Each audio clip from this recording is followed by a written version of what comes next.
तो हुड़ गया पानी विचा बेशकीमती खजाना कदे किनारे विच न मिलदा। सिद्धू मूसेवाल नाम तो सुना होगा, जिसका असल जिंदगी में नाम है शुभदीप सिंह सिंधु। उनका जन्म आज से 28 साल पहले यानी सन 1993 के 11 जून को पंजाब राज्य में स्थित मानसा जिले के मूसा गांव में हुआ था।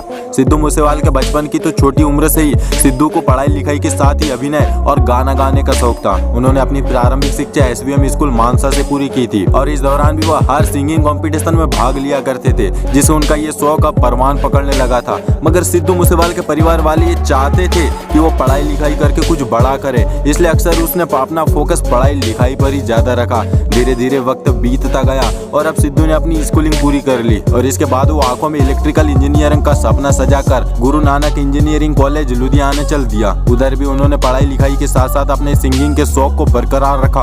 उन्होंने फ्रेशर पार्टी से लेकर कॉलेज में होने वाले हर एक फेस्टिवल में अपनी गायकी का जलवा दिखाया। सिद्धू की बेहतरीन गायकी और पंजाबी गानों को सुनकर अक्सर उनके साथ के विद्यार्थी और कभी कभी तो उनके कॉलेज के टीचर्स भी उनकी प्रशंसा करते थे। और कुछ इस तरह सिद्धू मूसेवाल ने अपनी कॉलेज की पढ़ाई बीटेक इलेक्ट्रिकल इंजीनियरिंग से पूरी की। अलबत्ता इस सब के बीच बहुत कुछ ऐसा हुआ जब सिद्धू अपने इस सपने को लेकर स्टेज पर आ खड़ा हुआ और ऐसा ही धक्का सन 2015 में अपनी कॉलेज की पढ़ाई के दौरान ही सिद्धू मूसेवाल को लगा था।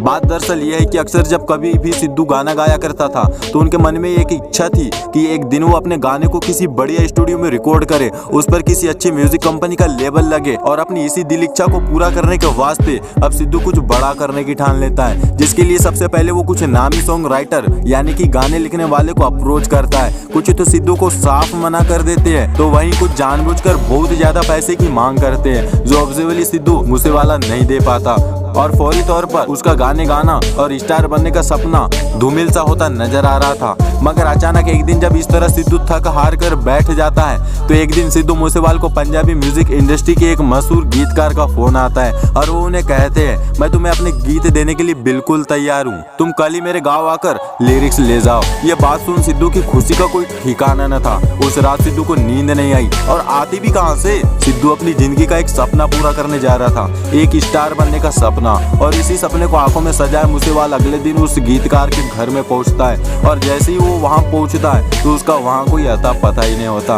असल में वो वहां होता ही नहीं। इसके जवाब में जैसे ही सिद्धू उस गीतकार को फोन करता है तो उसे ये जवाब मिलता है कि तुम कल आना। और उस दिन सिद्धू अपने टूटे हौसलों के साथ वापस अपने कॉलेज के हॉस्टल में लौट जाता है। इस धोखे ने सिद्धू के भीतर एक चिंगारी भड़का दी थी। अब सिद्धू आसानी से हार मानने वालों में से तो न था। उसने उसी दिन अपने गीत खुद लिखने का फैसला लिया। मगर उसके बाद यहाँ से सिद्धू का जीवन एक नया मोड़ लेता है और अब सिद्धू खुद के गाने लिखने में मशगूल हो गए। शुरुआती दिनों में इनको बहुत सारी मुश्किलों का सामना करना पड़ा, मगर ये डटे रहे और एक वक्त आया जब इन्होंने लाइसेंस नाम एक सॉन्ग को लिखा और उसके लिरिक्स निंजा ने एक्सेप्ट कर लिए और ये गाना सुपर डुपर हिट हुआ और इससे सिद्धू ने इंडस्ट्री में नाम और पहचान दोनों ही पाई। इसके बाद तो क्या, सिद्धू ने पीछे मुड़कर कभी न देखा। वो एक के बाद एक गाने बनाते गए और म्यूजिक इंडस्ट्री और फैंस के बीच छाते गए। तो देखा आपने किस कदर हालातों के विपरीत होने के बावजूद भी सिद्धू ने कैसे हालातों से लड़कर अपने आप को एक सेल्फ स्टेब्लिश्ड स्टार बना डाला। सिद्धू मूसेवाल के सुपरहिट सॉन्ग है, पर कहते हैं ना, किसी की कामयाबी किसी कामचोर बहंदी टके इंसान की देखी न जाती। इनकी जिंदगी के साथ भी ऐसा ही हुआ। 29 मई 2022 को गोली मारकर हत्या कर दी गई। उनके गाड़ी पर 30 से ज्यादा फायर किए गए, जिसमें कम से कम 5 गोली उनकी छाती में जा लगी। ये बहंदी टके साले कभी सुधरेंगे नहीं, खुद तो कुछ उखाड़ नहीं सकते और बात करते हैं। भगवान उनकी आत्मा को शांति दे। जय हिंद, वंदे मातरम।